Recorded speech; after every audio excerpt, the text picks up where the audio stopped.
Welcome, Ravi, and welcome, viewers. Ravi Prasad is a Carnegie Mellon alumnus and IITian.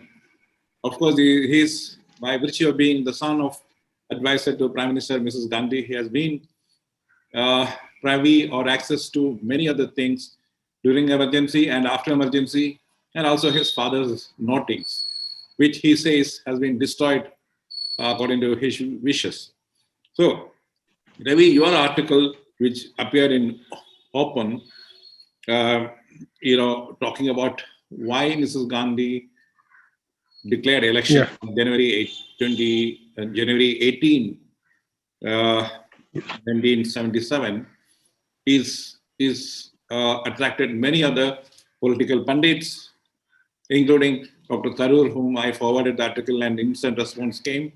One of the revelations of your article is that the much touted RSS role in that lifting of emergency, you have questioned it in very many ways with facts. And what, according to you, is the single most reason for that? If you summarize it in 2-3 points, single most instance of you questioning their tall claim that they were responsible for lifting of the emergency. Of course, JP movement was given the official responsibility, but behind the scene responsibility was RSS. But even that you are saying it's not. It's far from truth. Yes. See, basically, the RSS used Loknayak Jayaprakash Narayan to enter the political mainstream. Ever since the assassination of Mahatma Gandhi, the RSS was a political pariah, and they utilized and exploited Loknayak Jayaprakash Narayan to enter the political mainstream. But again, the equations between the Congress and the RSS were not always antagonistic or black and white. They were extremely complicated. For instance, in the early years, Sardar Vallabhbhai Patel, he invited the RSS to merge itself into the Congress. What Sardar Patel wanted to do was to split the hardline leadership away from the mass cadres of the RSS, and he invited the cadres to join the Congress party. And in fact, it was Sardar Vallabhbhai Patel who virtually dictated the constitution of the RSS through Eknath Ramakrishna Ranade. And 30 years later, Ranade played a key role in the negotiations with Indira Gandhi, because Ranade was the one RSS leader whom Indira Gandhi trusted.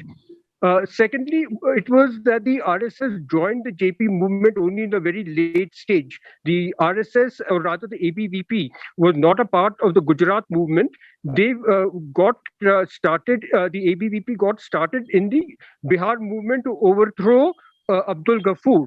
But again, while it was the ABVP which was leading the struggle, it was the parent BJP, the Bharatiya Janasangh, and the RSS were not very keen on associating with gheraos and strikes, because after all, their core membership is small businessmen and traders and shopkeepers who get very badly affected whenever there is a ghera or a strike. So, in fact, Ranade was totally against the ABVP getting involved in agitations. And a lot of it was only at a very late stage that Jayaprakash Narayan, because of certain factors, he made a very big blunder that he asked Subramaniam, under the influence of Ramnath Goenka of Indian Express, Jayaprakash Narayan asked Subramanian Swamy to ascertain from Nanaji Deshmukh whether the RSS would be interested in joining his struggle. Okay. Now, but you said, Ravi, one point here. Mr. Ranade had good rapport with Mrs. Gandhi. And after 1971 war and splitting of Pakistan, Mrs. Gandhi was Buddha for Bajpayee and very much acceptable to RSS, you said in your article.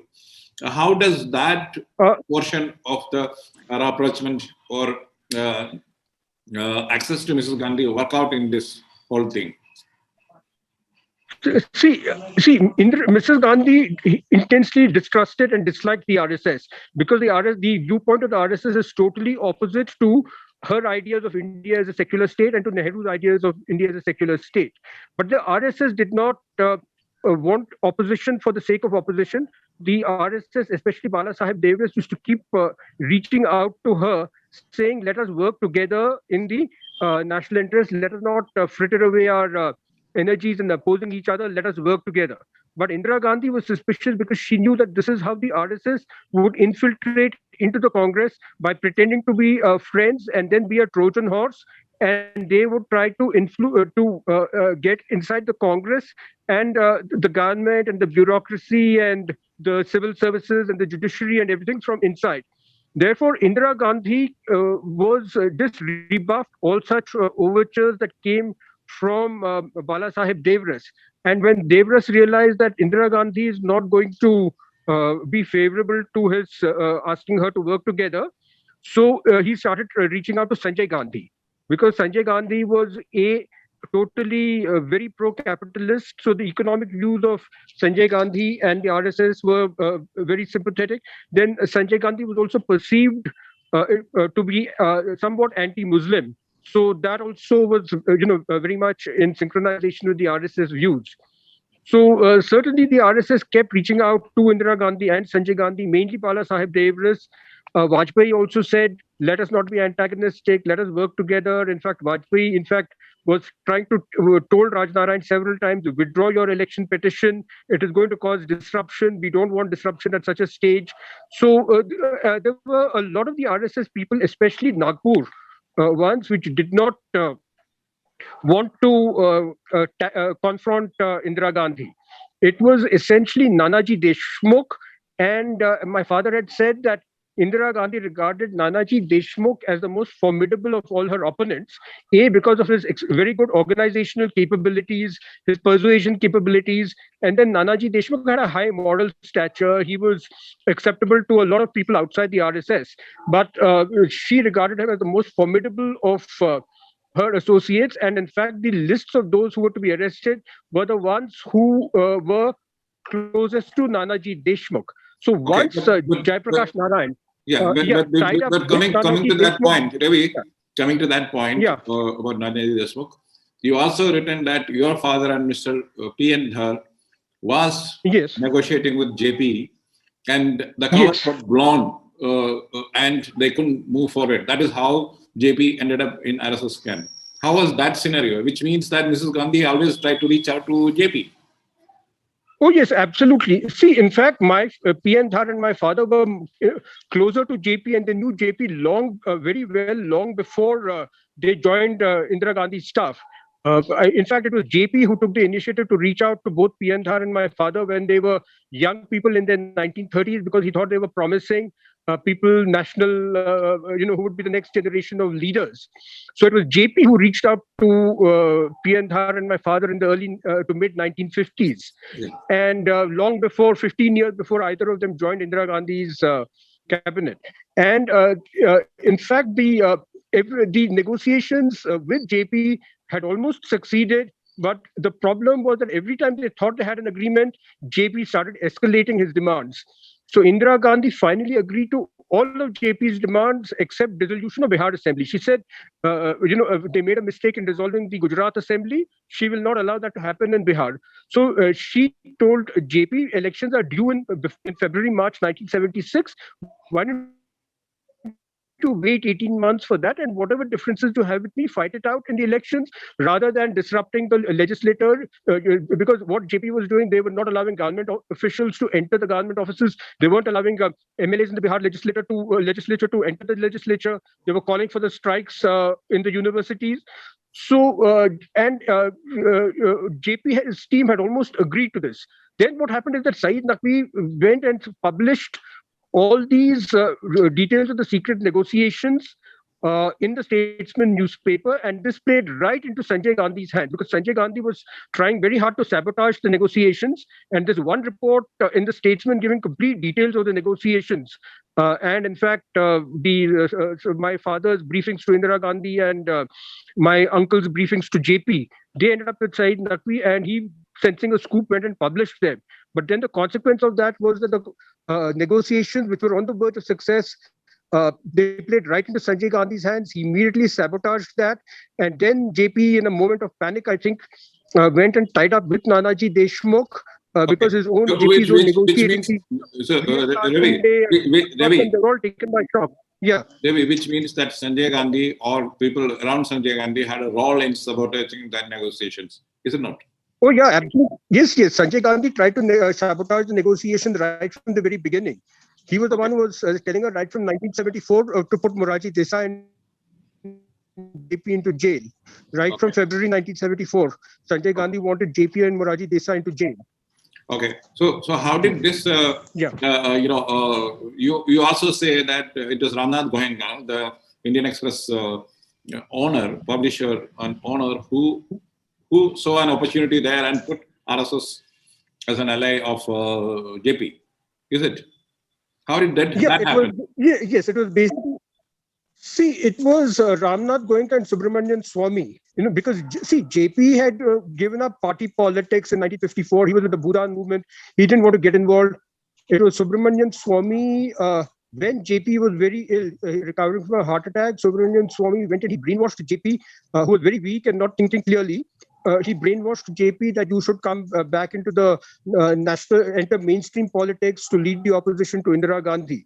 So it is very strange, So it was almost as if JP was hypnotized by Subramanian Swamy and Ramnath Goenka. They had a mesmerizing hold on him. It was almost like JP was a puppet in the hands of Subramanian Swamy and Ramnath Goenka. It was almost as if he was hypnotized by them, and they got him to tie up with Nanaji Deshmukh. And you have to remember that JP was a very bitter opponent of the RSS. The kinds of things that JP had said about RSS, the way he attacked them was only second to Nehru. JP, right from 1948, regarded the RSS as the number one threat to India. Okay. So you also said you also said RSS right rapprochement with Mrs. Gandhi during the emergency because 40,000 of their people were arrested and the families were in trouble. A lot of their leaders were in jail. Yeah. So what was that? How did these two go parallelly? Yeah. See, the RSS, basically, it was the Nanaji Deshmukh faction of the RSS, which was part of the JP movement. Bala Saheb Devras and a lot of the senior leaders in Nagpur did not want a confrontation with Indira Gandhi. And two, you have to remember that JP had been their bitter enemy from 1948 onwards. So they were very suspicious about tying up with JP. They didn't want to have anything to do with JP because JP had used very, very harsh had attacked them so strongly for decades. Yes. So it was only Nanaji Deshmukh and Subramanian Swamy, Murli Manohar Joshi, Kailashpati Mishra, Govindacharya, those were the ones who were part of the JP movement, not the Nagpur hierarchy. And in fact, during the emergency, Bala Saheb Devras, he wrote numerous times to Indira Gandhi and then to Shankarrao Chavan and to Acharya Vinoba Bhave, saying we have nothing to do with JP, we're not part of this movement, we should let us all work together. Yeah, now, but Ravi, when you say all these things, now the present regime, things gives us a totally different picture. So it's all documented, I'm sure. Oh, yeah, absolutely. These are all documented. In fact, there is a big book by Surjit Singh Barnala documenting this. Prabhas Joshi has documented this. I think Madhu Dandavate also has written about it. All these, but some of those books are out of print and a lot of them are not in English. But certainly all these have been documented at that time itself. That it was one section of the RSS was totally opposing the emergency, but it was a lot of them said, let us not fight the emergency. And anyway, it was Indira Gandhi, but did not want to have anything to do with the RSS. One of her main objectives in declaring the emergency was to permanently destroy the ABVP and the RSS. Yeah. And in fact, if you see the lists of those arrested were more the ABVP, because she had grown up in 1930s Europe. Her entire outlook was that of anti-fascism because she had experienced fascism firsthand. 1930s Europe, she spent most of the 1930s in Europe and observed fascism firsthand. Okay. So she was even more wary and antagonistic towards the ABVP than towards the RSS. And most of those arrested were the student cadres of ABVP. Yeah, like Arun Jaitley, Rajat Sharma, all of them were arrested, I'm told. Yeah. Yeah, absolutely. Because ABVP was her number one enemy, because it was ABVP who were taking part in the Bihar struggle, not the parent RSS so much. She wanted to destroy the ABVP once and for all, which would mean that within one or two generations, the RSS ideology also would die out. Okay. So it So, was, and then Vajpayee, yeah, written also that Vajpayee wanted the ABVP to apologize to Indira Gandhi so that they could, come together with Indira Gandhi and some sort of normalization of the political processes could proceed. Ravi, you are making very serious revelations, which in the present regime, it's almost like being anti-national. So I'm sure there are enough documents Yeah. to prove all this, in a court of law. Yes. Oh, yeah. It is. See, the letters written by Bala Saheb Devras are there in his own memoirs. In his own memoirs, every single letter is there in Hindi, and they are also documented in the Maharashtra Assembly proceedings. They've been taken on record. Okay. Okay. So in effect, Yeah. to summarize this, the whole drama which happened, is that they Yes. were they were hardliners or pro RSS groups in Congress, as you said, Sanjay Gandhi and others, and also there were hardcore elements in RSS which wanted to demolish Congress and enter political mainstream. So these two Yeah, people succeeded absolutely. in doing their job, while the others, the mainline Congress, and of course some of the leadership of RSS were not successful in Yeah. averting that situation. Is that right? Yeah, yes, absolutely. There were a lot of factions within the RSS, and there were also a lot of factions within the Congress. See, Congress, there were large parts of the Congress were not secular; they're actually soft Hindutva. Right from the time of Sardar Vallabhbhai Patel, Govind Vallabh Pant. I mean, they were sort of sympathetic towards Hinduism. They were secular at that time, but if it came down to a crunch, they were sympathetic towards not the hardline Hindutva of RSS, but a softer Hindutva. Yes, I have read that Yeah. Mr. Tandon, when he became AICC chief at Allahabad, Nehru resigned from Congress Working Committee in protest and saying that I cannot sit with such a president. And Mr. Tandon resigned after that. So the struggle Yes. in Congress was an ongoing struggle, but anyway, the See, yeah, others got upper hand at one point, and that helped RSS come into mainstream of Indian politics. Is it wrong? essentially, see, it was basically until the 1955 Congress session at Avadi that Nehru was able to impose his will on the Congress party and make it socialist. Otherwise, before 1955, the soft Hindutva element was strong, and Nehru was in a minority. If you remember all the struggles that Nehru had to ram through the three Hindu code bills, it was against very vehement opposition from within his own party. Okay. So there were strong elements in the Congress which were sympathetic towards the Hindutva or a soft Hindutva line, and it was only after 1955 that Nehru made the Congress into a completely secular and socialist party. Okay. So, and also we have to also know why Mrs. Gandhi hated or didn't want anything to do with RSS, because she as an young lady was in Europe and saw the rise Yeah. of fascism. Yeah, and she knew that the technique of the RSS was to place its people at the lowest rungs of organizations, such as the lowest levels of the bureaucracy. Like in the police services, make them the head constables, the beat constables, capture the education system by making the RSS members as primary school teachers. That was the technique that the European fascists had used, and which was being replicated identically by the RSS. That is to make their members as the primary school teachers, especially in village schools, make their members as professors. And she saw that that was working. So she was very, very aware that of the RSS infiltration technique. In fact, in December 1947 itself, Indira Gandhi had written a letter to her father warning him about the RSS techniques, because in January 1948, Sardar Patel had made a speech in Lucknow where he praised the RSS as being patriotic but misguided. And he said the RSS is to be won over by love. And Indira Gandhi warned Nehru that they are going to infiltrate the Congress by joining the Congress at the lowest levels, become the grassroots workers, and propagate their ideology from the bottom up. And Nehru wrote to all the chief ministers and other ministers and that they should watch out for infiltration of their ministries by the RSS. But looking back after 77, I'm told that that's what they did in 77 ministry. 2 years they filled up the lower cadres with their supporters or members. And in a way, are they not reaping the benefits of that infiltration and acceptability which they got from 1977 onwards? Oh, yes, absolutely. The RSS exploited Jaiprakash Narayan to enter the political mainstream, to enter government, to infiltrate.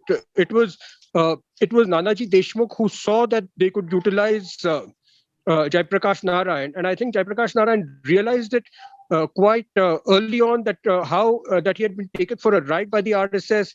He tried to correct that during the Janata Party rule by he made Chandrasekhar the president of the Janata Party because Chandrasekhar hated the RSS, and he wanted to. JP realized that how he had been exploited, and he tried to get Chandrasekhar, who was his political heir, made him the president of the Janata Party to keep the RSS under control. But then the RSS didn't give up their dual membership, and the Morarji Desai government had to fall on that issue. Okay, so certainly it was. Yeah.